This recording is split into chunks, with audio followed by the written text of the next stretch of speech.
Si vous êtes là, c'est parce que vous aimez Paris, que vous trouvez que c'est une ville extraordinaire, qui a des atouts magiques. C'est la ville lumière. Il faut que son rayonnement soit en permanence soutenu, puisse grandir, s'épanouir. Alors, ça repose aussi sur, naturellement, la culture, le patrimoine. Et si vous fermez les yeux un instant, que vous faites par la pensée, en marchant, le chemin qui part un tout petit peu plus loin du bout des jardins des Tuileries, et que vous attendez encore, disons, 2 années, eh bien, vous vous rendez à pied du Jeu de Paume, en passant par l'Orangerie, en passant par le musée des Arts Décoratifs, le musée du Louvre, le plus grand musée du monde. Vous aurez la Fondation Cartier au Louvre des Antiquaires, et vous aurez la Fondation Pinault dans la Bourse de Commerce. Donc, et tout ça, il se trouve que ça se passe dans le 1er arrondissement. Mais c'est tout à fait extraordinaire. Connaissez-vous une seule ville au monde où vous ayez, en un quart d'heure à pied, tout le patrimoine de l'histoire de l'humanité, depuis la Mésopotamie, l'Égypte, la Grèce, jusqu'à l'art contemporain? Ça, c'est tout à fait magique. Alors, avant toute chose, si vous êtes là, c'est parce que vous avez la fierté d'être parisien et que vous vous sentez une âme d'ambassadeur de ce rayonnement de Paris, de son prestige, de sa beauté. Nos invités sont des personnalités qui aiment passionnément Paris, qui voyagent et qui veulent nous apporter leur témoignage et surtout leur foi en disant qu'il faut absolument croire dans ce rayonnement de Paris et qu'avec peu de choses, avec le génie de Paris, on doit pouvoir faire encore davantage. Alors merci pour votre présence nombreuse, amicale et votre soutien. Et Jean-Jacques, merci pour ta présence. Alors, merci, mesdames, messieurs, chers amis. Je suis très heureux ce matin de vous retrouver ici, dans ce bel hôtel au Meurice. Je vous dois tout d'abord quelques confidences. La première, c'est que je sors rarement de chez moi pour le petit déjeuner. Paris est une ville qui mérite d'être connue, tout d'abord. C'est une ville qui mérite d'être aimée, c'est une ville qui mérite d'être défendue, c'est une ville qui mérite d'être soutenue. D'ailleurs, en observant, en regardant notre assistance, je me disais que la démocratie a besoin de ces cercles de réflexion, de ces lieux de rencontre dans lesquels les citoyens, finalement, élaborent des projets, élaborent des points de vue, partagent des ambitions, ou pour le pays, ou pour un territoire, en l'occurrence la ville de Paris. C'est une très très bonne chose. La démocratie, quand elle n'est pas soutenue par la conviction des citoyens, par leur engagement, par leur passion même, la démocratie périclite. On ne peut pas réduire la démocratie aux seules séquences des expositions. Il faut qu'elle soit quotidienne et qu'elle soit réellement partagée. Alors vous m'avez également, chers amis, invité à vous parler plus précisément de la Bourse de commerce.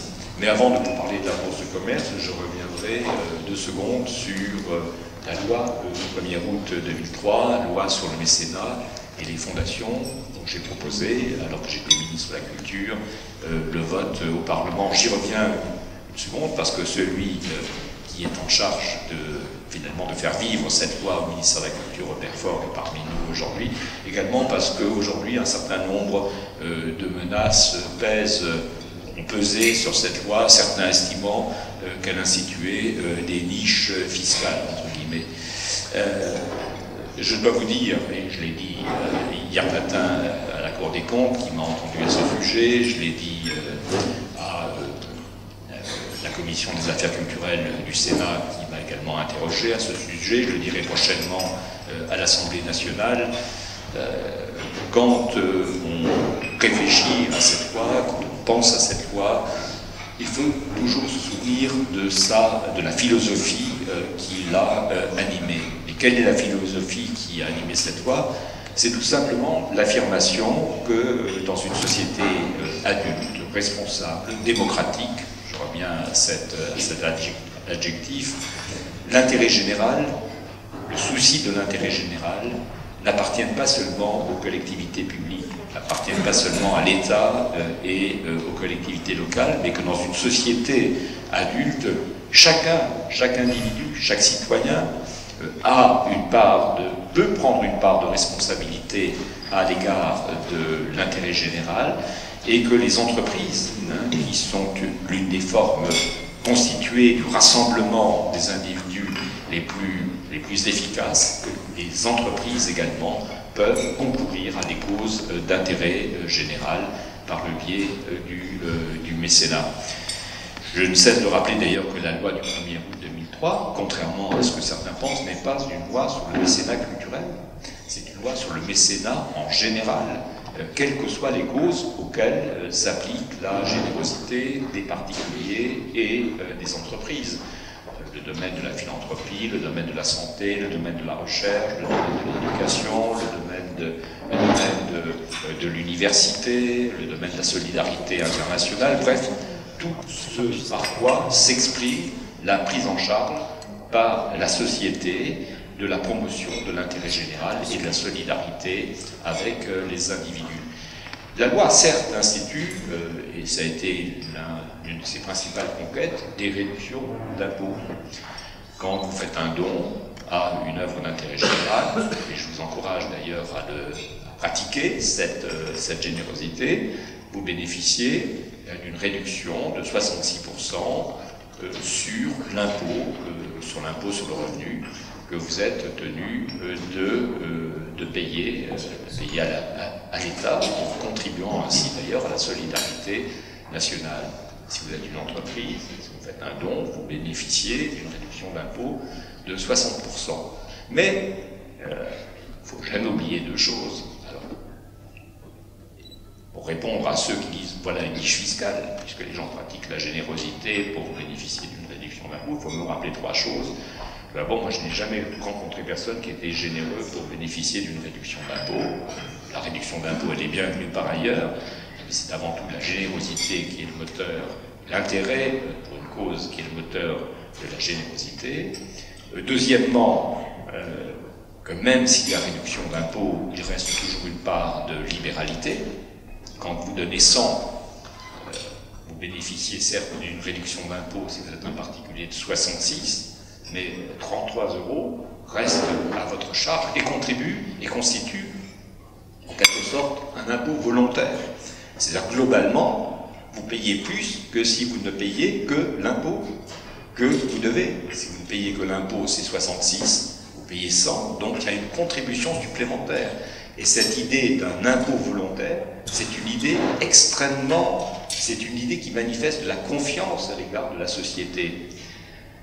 Troisièmement, je crois qu'il faut également rappeler que cette disposition, les dispositions de cette loi, a contribué au cours des dernières années, et des études existent d'ailleurs à ce sujet, à démultiplier la générosité des Français, entreprises et particuliers, à l'égard de diverses initiatives qui contribuent à l'intérêt général. À cela, d'ailleurs, c'est ajouté que la généralisation de l'usage d'Internet a été, pour les fondations, pour les associations, un formidable vecteur d'amplification des collectes de fonds qu'elles étaient capables de faire. Vous l'avez sans doute tous observé, il suffit d'avoir donné une fois à une œuvre pour être ensuite systématiquement relancé. On vous signale quasiment des ventes spéciales ou des séquences spéciales. En tout cas, on ne vous oublie pas, vous êtes inscrit sur les tablettes Secours populaire, Secours catholique, les Restos du Cœur, les Médecins du Monde, la lutte contre ovicidose, la recherche sur le sida, etc., etc., vous êtes repérés, et donc, par le biais de l'informatique et d'Internet, ces associations, fondations parfois, sont tout à fait capables de vous encourager à renouveler vos dons. Alors, je signale que les dispositions de la loi de 2003 s'appliquent à des objets extrêmement divers auxquels on ne pense pas spontanément, comme par exemple les aides à la presse. On peut soutenir un journal, et notamment certains journaux en plus grande difficulté font systématiquement appel à ce dispositif, notamment l'Humanité. Et c'est d'ailleurs très touchant de constater qu'alors que les députés communistes avait marqué un peu de résistance à l'égard de cette loi quand elle était représentée au Parlement, en disant que c'était une loi libérale, que certes, il m'aimait bien, mais qu'il voyait très bien que je voulais en venir, que j'allais justifier le désengagement de l'État, de la culture, que finalement, les mêmes communistes, pour lesquels j'ai par ailleurs beaucoup de sympathie, sont devenus de bons utilisateurs de la loi de 2003, s'agissant de renflouer l'humanité. Les associations diocésaines également, le denier du culte, bénéficie de ce dispositif. Donc, si vous contribuez au denier du culte, alors là je ne vais pas faire de la promotion pour le denier du culte, quand même, chacun pensant à ce sujet scribé, mais enfin en tout cas le denier du culte ouvrerait une réduction d'impôt. J'en suis très heureux, mais parfois je me suis demandé si on n'était pas là dans une interprétation un peu limite de la loi, compte tenu des dispositions de la loi de 1905 qui dispose que l'État ne contribue pas au fonctionnement des cultes. Mais enfin, en tout cas, c'est pour le clergé un aménagement qui est tout à fait bienvenu, étant entendu que naturellement, ça s'applique à tous les cultes et pas seulement au culte catholique.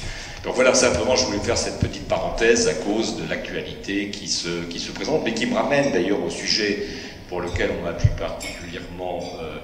particulièrement invité, au sujet de la création en cours rue du Louvre, entre le 40 et le 42 rue du Louvre, très exactement rue de Viarme, puisque la voirie qui longe la bourse de commerce s'appelle la rue de Viarme, rue de Viarme qui est précédée d'ailleurs par une toute petite voirie, le square Adolphe Julien, du musée de la collection Pinault à Paris.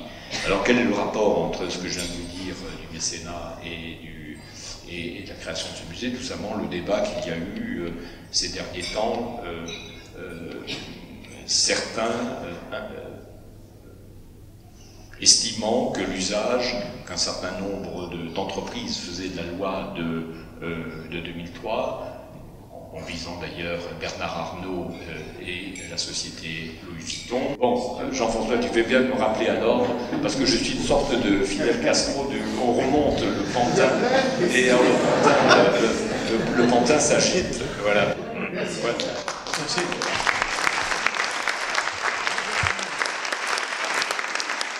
Chers amis, vous l'avez compris, Jean-Jacques Ayagan était vraiment l'homme de la situation.